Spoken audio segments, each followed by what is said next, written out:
All right. Welcome to the Practical Pistol Show, people. My name's Ben. We're here to answer your shooting questions. On board today, Mr. Kimmy. Ready for Hello. hello? Ready for some Bud Love, as Tim Myers would call it. Hoppy Cakes, say hello. What's up? Do you like my Hi. new hashtag I have trending, the Stop the Hop?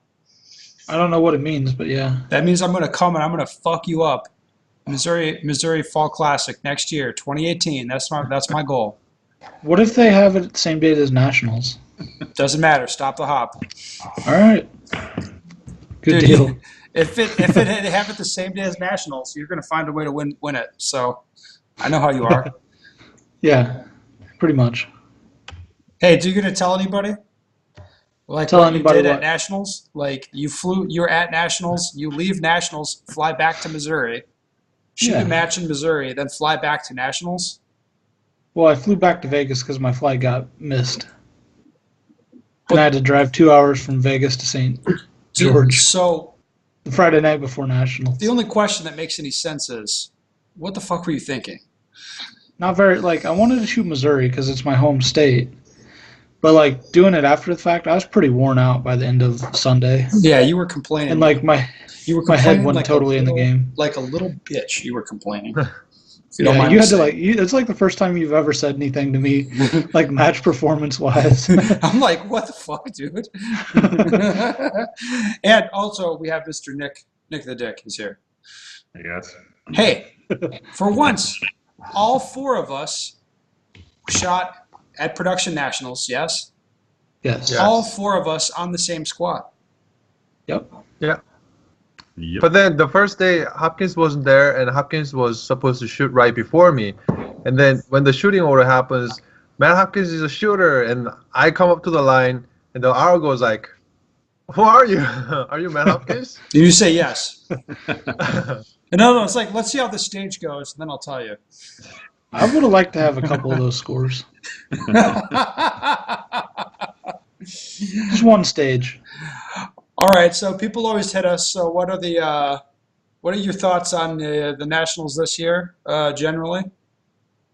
Mr. Whoever wants to go, Mr. Kim. As I look at my screen, I see you furthest to the left.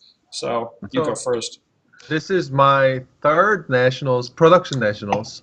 Yeah. And then the first two was in PASA, and this one is my first Nationals outside of PASA for Production Division.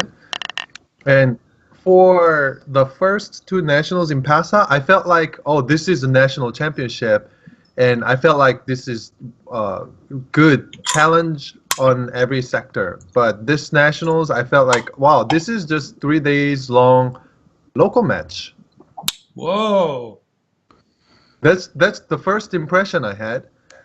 I didn't feel like I was challenged in every aspect of shooting. I felt like it was just partial nationals, I would say. The first two nationals, if I have to name up, I don't know how to name it. I would just say it was good production nationals, but if I come up with a name for this nationals, I would just say partial nationals. So Partial nationals. yeah. Partial target Nationals. Yeah, partial nationals. So I felt like there was definitely not enough movers or not enough different types of shooting challenge, especially there was no weekend shooting. So I enjoyed it. But I felt like it was just shooting a local match. I personally think national championships usually has to set the bar for local matches to follow and copy the national champion title, national champion stages. But I felt like this national champion stages follow the local matches. That makes sense, right? I mean, it makes sense to me. Mhm. What were your thoughts, Hopkins? Shooting challenge wise, I think the only thing they didn't test was weekend only. Everything else was in there. They had low ports, they had hoser stages, they had long shots, tight shots with no shoots, far away steel. I think they tested everything but weekend shooting. Definitely weighted towards partial targets, mid-range, yeah? Yeah, and if they could put a no shoot on it, they pretty much did. Yeah, I was tempted to run up to Ken and be like, hey, Ken, we're out of white targets, buddy. Sorry. No. It was a difficult match to shoot without a penalty, that's for sure. Because they had Yeah, partials all over yeah. everything. Every fucking thing. Okay. Mr. Nick, what did you think? Yeah, I'm going to go, I guess, a little more in the direction of Hopkins. I mean, I thought if there was a weakness in the stages, it was just kind of a lack of testing stage planning. I mean, there was really most of the stages plan-wise were extremely straightforward. I think there was only like two or three where you had to really, think about the plan. But like Matt said, minus the weekend shooting, I honestly thought that the variety of shooting challenges were fairly complete. Kim, I think Kim is shitting on it. Here's my take on this. I think Kim is really bummed because of his growth as a shooter, and not so much how Nationals was different this year. Does that make sense? Why, that's his highest finish. Well, besides carry optics, it's No, his no, highest not how finish. he's finished, but I mean, like, Kim, you've been doing this. This is your fourth year, right? 3 years. Yeah, This is your fourth I just season. finished my third. Yes. Yeah. So, I mean, no, it's like when you go to Nationals the first time, you're like, whoa, it's like this is a punch in the dick. But like after a while, you get kind of used to it. I don't like this Nationals did not strike me as terribly different than the ones at PASA. Does that sound reasonable? I agree with that, The yeah. thing was, especially the small courses. All the small courses was either no movement or only lateral movement. At PASA, the small stages had forward movement, diagonal movement, side movements, those kind of things too. You might be right about that. My feeling at PASA in 2015 was very similar to this, with lots of no-shoots all over the place. And then 2016, they took down the no-shoots but kept the match the same. And then in St. George, they had I look at it as a very plain match. Like run here, shoot this, run there, shoot that, run there, shoot that. They put partials all over everything. What are you guys' opinion on the number of stages? 17, I mean, I don't really care. 17's a little light. I thought yeah. it was light also. Yeah, it's light. It's not like, I mean, I think 20 is a good number, but 17's, I guess it's a little less than you would expect. I mean, schedule-wise, they definitely could have added, another one in each session without any kind of. We were done early every day. I We were think. done. we were done, yeah. It ran super smooth, and we could have added one or maybe even two more every session without any problem. I mean, I honestly like this is my favorite format. Which was what? Change the half days, the consecutive half days. I like that. Yeah, I like that's the good. half day. To me, that's the best format. So I really enjoy shooting there. I like the range. I like the format they run. I like the area. So I don't know. My second time there, I really like the way they do it there on the hole. Yeah, Fortunately, they're not going to be back there anytime soon. Yeah, I don't think they're going to be back there ever. Kind of based on the way people were talking. But if anything, like I felt disappointed, but it was only because in 2014 when they had the match in St. George, it was 24 stages and it was very diverse, it was very interesting, and it was like they hit it out of the park so hard in 2014 that I couldn't. I mean, I guess there's no way to top it now. So, I It was mean, kind of like 2014 minus 25%. yeah. A day of shooting, just kind of everything. But And that's still better than most other matches. And by and large, simpler stages, I felt. Yeah. There was a couple of them that you had to think about a little bit, but most of it was pretty straightforward.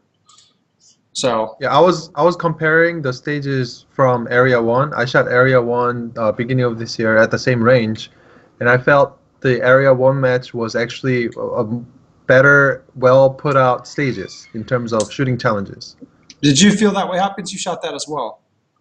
I shot it also. I didn't think that way, I guess. So it didn't come off that way to me. Yeah. Oh, well.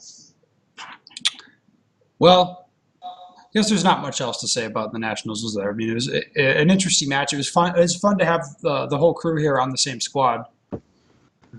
And a good the squad. match was flowing very efficiently. Like the morning squad at 11:30, they were all over. The match Yeah. was over. AM squad, and then the PM squad, like 3 p.m. was all done shooting. And I really like that because I didn't want to stay in the heat that long.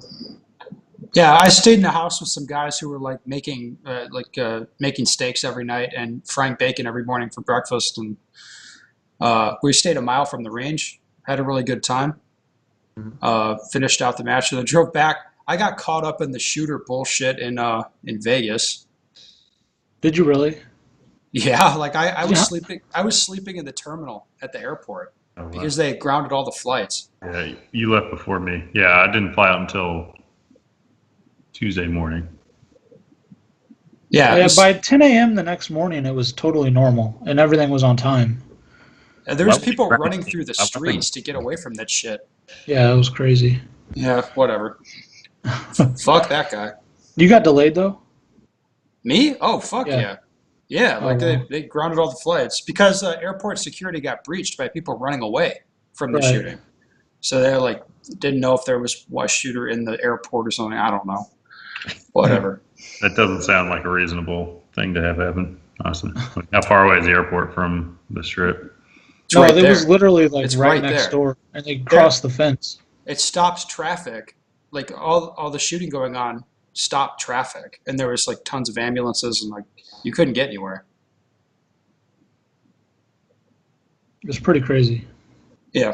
Okay. Well, the traffic jams make more sense, I guess. Yeah, it was not a good situation for anybody. There was a One lot, thing- there was actually a lot of shooters in Vegas when that was going on. A lot of them, because it's so close to St. George. The Nationals was over. There's tons of people caught up in that. Anyway, Kimmy, yes. Yeah. So one thing about nationals, I really like the awards. Oh, yeah, we didn't talk about that. It Yeah, it was was- different than the previous years. It was better than it was. They had a different venue. It was nicer than Paso for sure. Yeah. They did it out. They had a caterer, they had a photo thing people could use. They had tables, they had an actual award ceremony. I thought it was nice. Yeah. It was That's nice. something I think was a little better in 2014, but this, they set the bar so high that it was still better here than it was at almost anywhere else I've ever been. Yeah. I mean, that was the real problem, right? 2014 was like so good that you ain't topping that. Yeah, it's still probably the best match. It's Like, the best nationals we've shot in USPSA since I've been doing it. Yeah, I agree.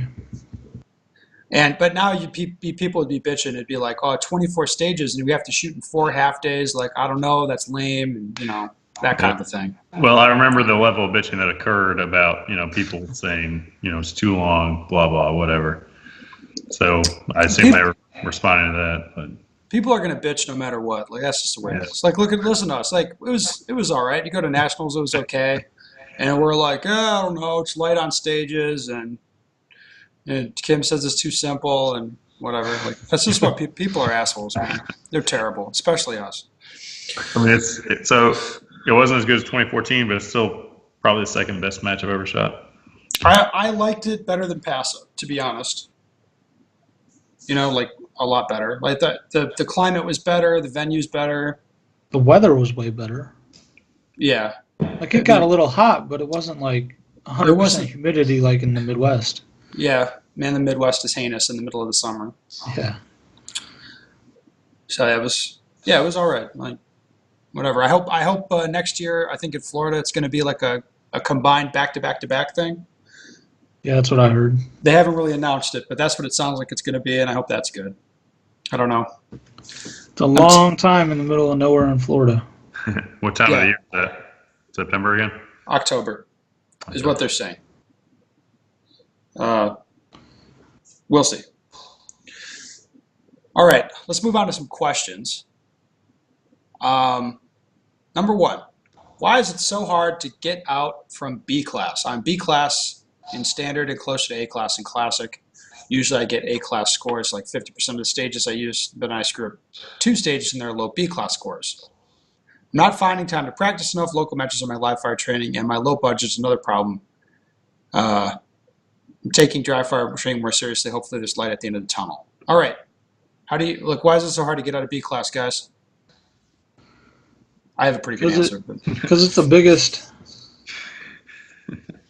It's the biggest like percentage thing, and then you can go 5 and below and 5 above it, so it makes the biggest. Yes, and B class, you can get into B class by not practicing and going fast, but getting out of it is going to take some work. Yeah. for sure. Like A class is tough, I think. Tim, Yeah. is that it? For me, You're still in uh, A class in carry optics, you sandbagging son of a bitch. yes. Is it really?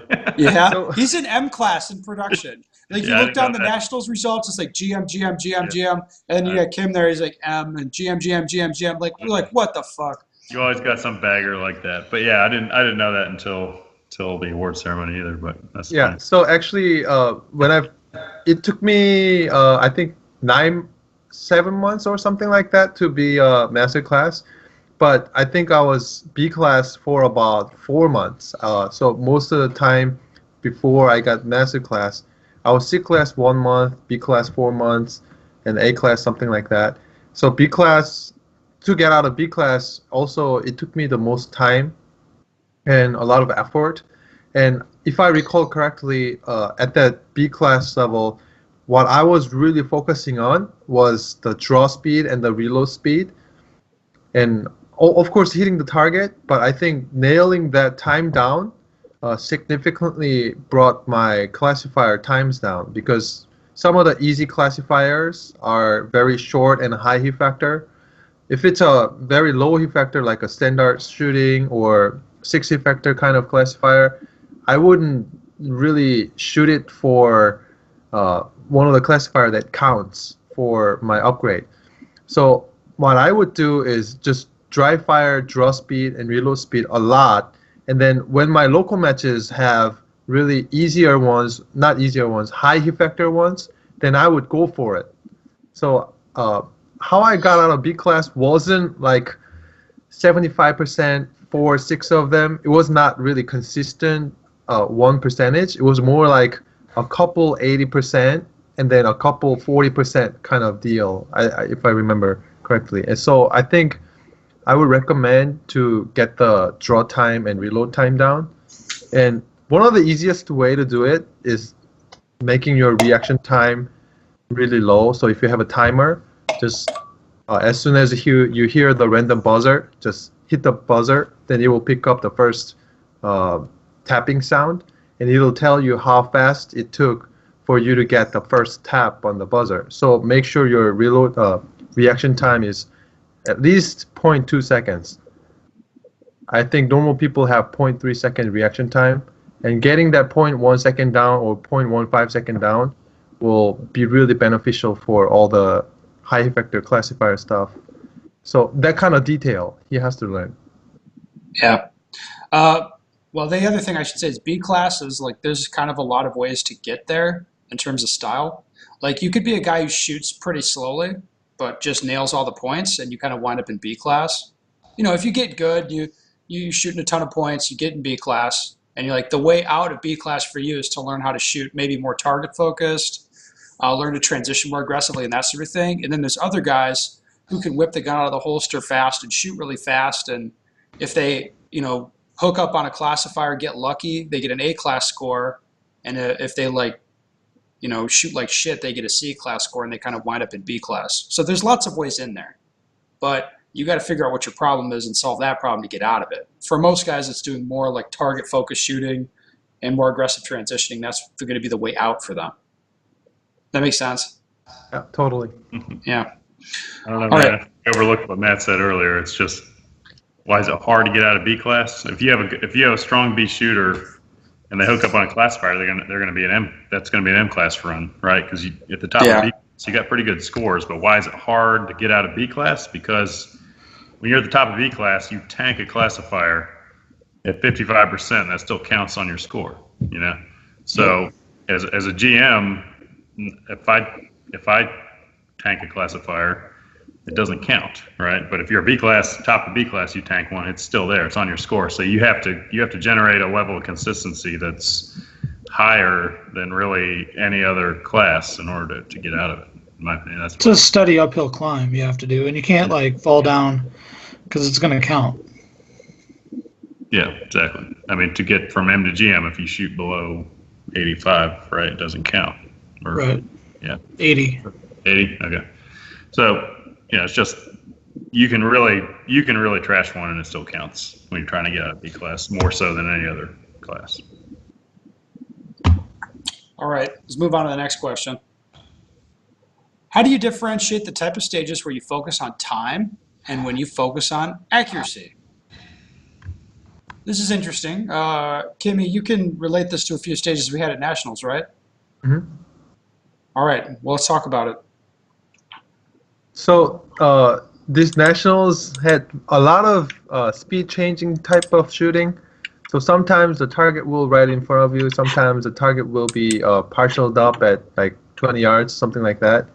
So when I look at the stage, there's a general hit factor I can see how targets are closed up and how far shots there are, the difficulty of the target. And I can kind of guesstimate, oh, this is probably really low hit factor, like 5 hit factor, or oh, this is a high speed shooting, so it's going to turn out to 7, 8 hit factor kind of thing. I have the general idea, but that usually only helps if there is a mover or some kind of big decision making. If it's just mere shooting stationary targets, the hit factors don't really matter for me. Those are just, I will shoot as fast I can see the A zone and the sight.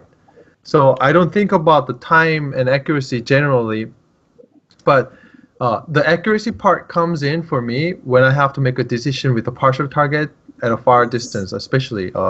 With the USPSA target, there's head box and there's body part. And if the partial was hiding the body A zone, let's say 70%, then I would just make a decision of where I aim the front sight at. So I may aim at the body if it's really, really visible A zone, like 50% visible A zone, then I would just aim at the body. If it's covering most of the A zone, I will aim at the neck area. So the accuracy actually stays the same. The group size actually stays the same, but my aim point will be different. Okay. Do you conceptualize stages this way, Matt? Absolutely not. Like, I'm going to run them as fast as I am, and I'm going to aim at the best scoring zone I can. So one of the takeaways from Nationals is I was actually aiming too close to the no-shoot targets on some stages, and I fucking hit 5 of them. We saw that. Dude, like, I was good except for that fucking headshot. That was stupid. And like that, and another one I clipped one on, but like, you guys were aiming on the heads when I was aiming at the body, like. So that's something I'm taking away from Nationals. Like, I was aiming way too close to the penalty targets. Yeah. But I don't let that influence my like shot or whatever. For most of like how I shoot a stage at all. Like, I honestly have a slight idea going into it, like what the factor will be, but it has no influence on my stage plan at all. And not even on the there's one stage that we had a divide on plans. There was the one with the 2 disappearing targets. You know, like, should you shoot them or not, that kind of a thing. Yeah, I was going to take them all no matter what. Why? Because it didn't make sense to not. I suppose. Who won the, like... It added a bit of risk to shoot them. It did, yes. But it wasn't that bad. No, it wasn't that bad. It was fine. It was doable. I'm sorry. But there was quite a bit of debate on squad about that one stage. Not once we had a couple of people shoot it, there wasn't. Yeah, there was one guy that shot and everybody decided after that. All right, Nick, what were you going to say about this? Focus on time or accuracy? Well, I mean, the classic answer is the higher the hit factor, the more you need to focus on time and vice versa. But, you know, I'm never happy with the result unless I get both, right? Yeah.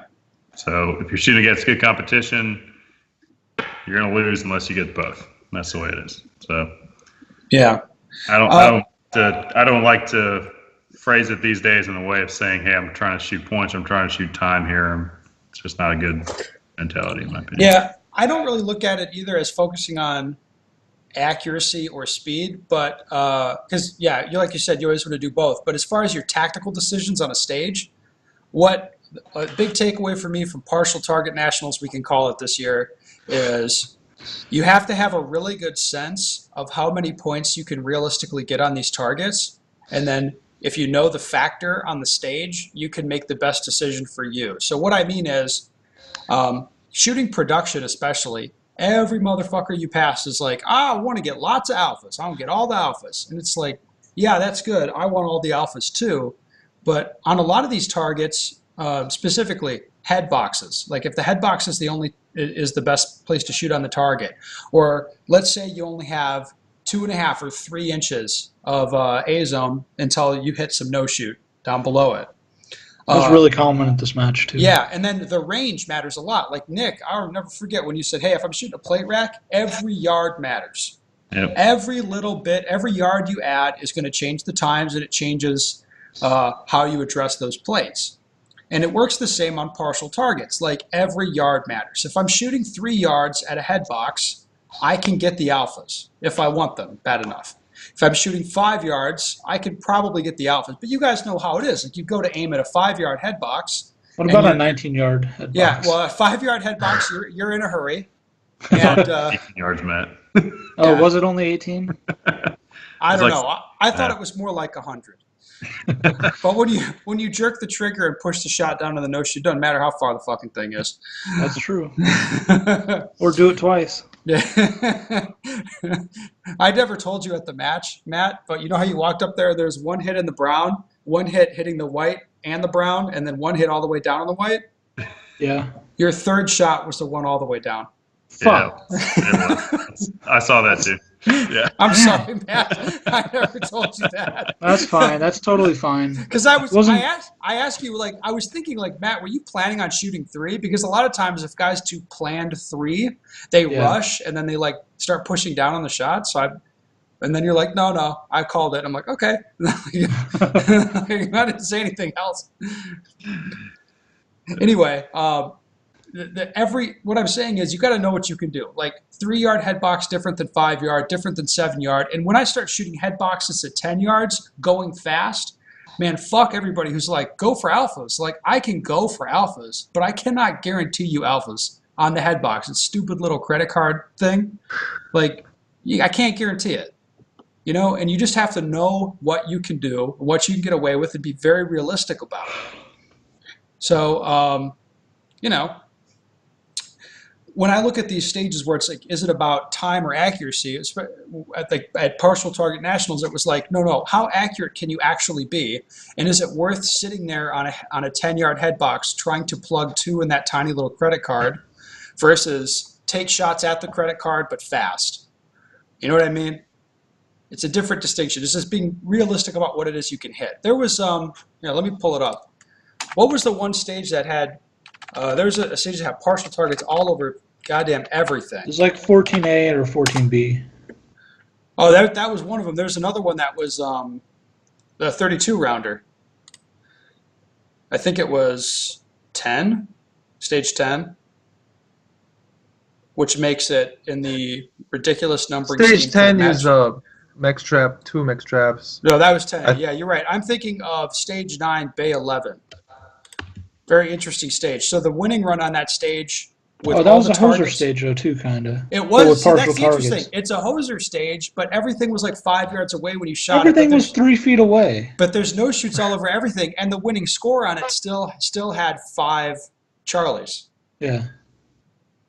And that was like a stage where you'd expect at a nationals the winning score would get 1 Charlie or 2, just based on how far away the targets were. But with them being partial that way, it's crazy. There was only 3 open targets out of 16. That's what I mean. That's what makes it interesting. And I remember one guy on our squad shot that stage like legit going for alphas on it. Like every single target, he's trying to make every shot be an alpha, and he was like so confused after the stage. He's like, "How the hell did I end up with this time?"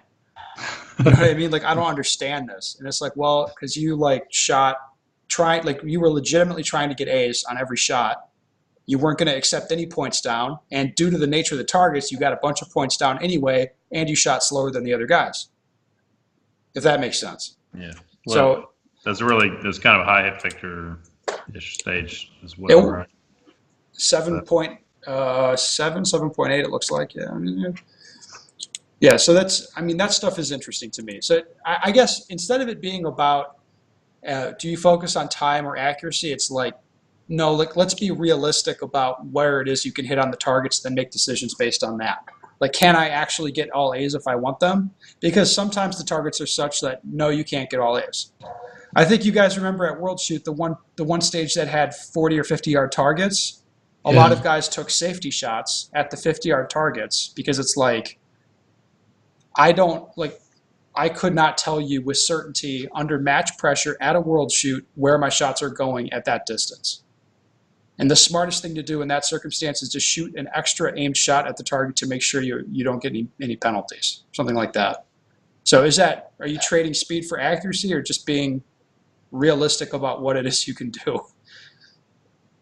If that makes any sense.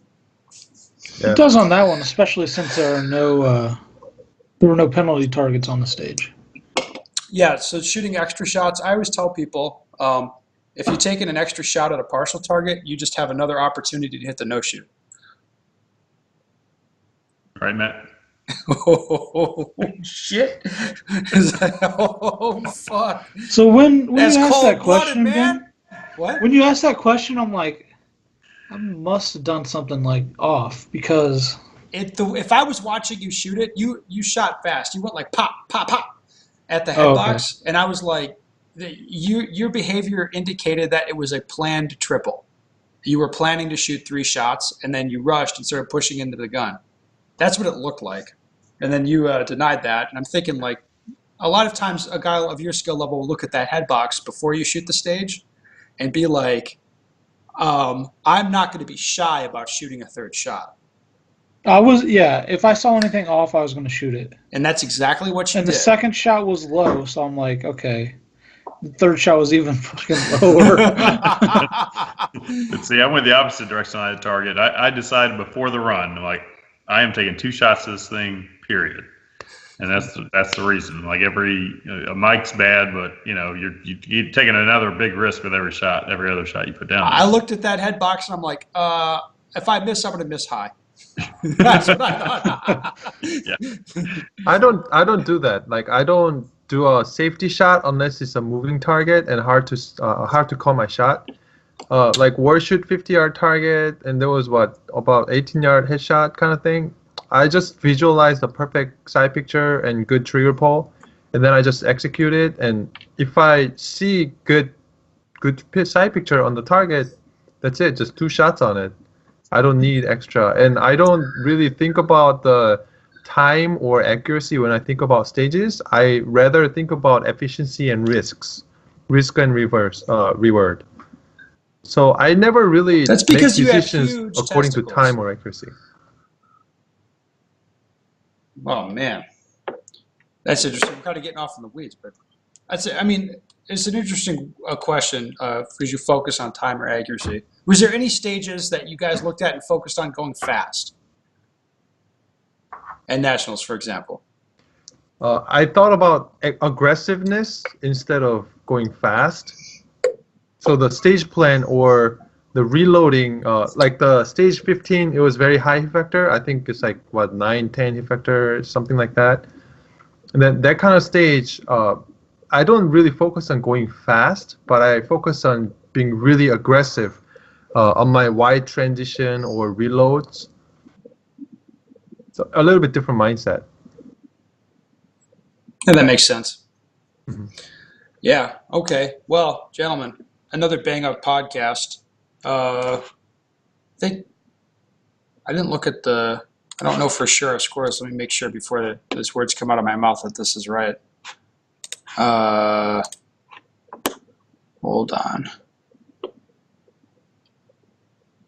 Everybody here, every single one of our guys finished in the top 16 at nationals. Didn't we? Yeah. Well, holy shit. That's pretty good. That means this podcast is stacked with talent. You like that? Right. That's right. Gotta shoot this. Got to shoot a Walther? Yeah, if you sandbag hard enough and shoot a Walther good enough, you're going to get them Walther checks. True. That was a nice check, dude. I got a Walther off the price table. I'm going to win with Walther. The problem is I'm not a master class guy, so I'm screwed. All right. You could shoot Limited carry optics. Oh, limited 10.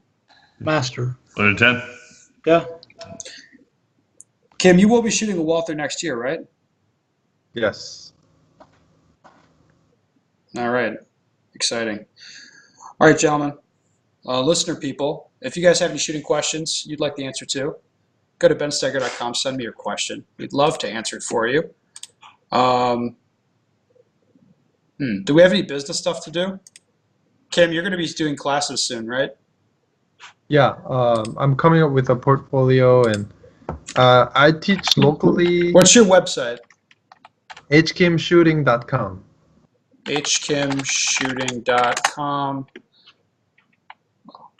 Let me see. Oh, yeah, hella tight website, bro. My wife made it. Well, it's amazing. So, it even says professional shooter. There it is. We got videos of your nationals up already. Fantastic. All right, so yeah, so if you want to train with Kimmy, or send me, like I click on this, I could send you a message. This is fantastic.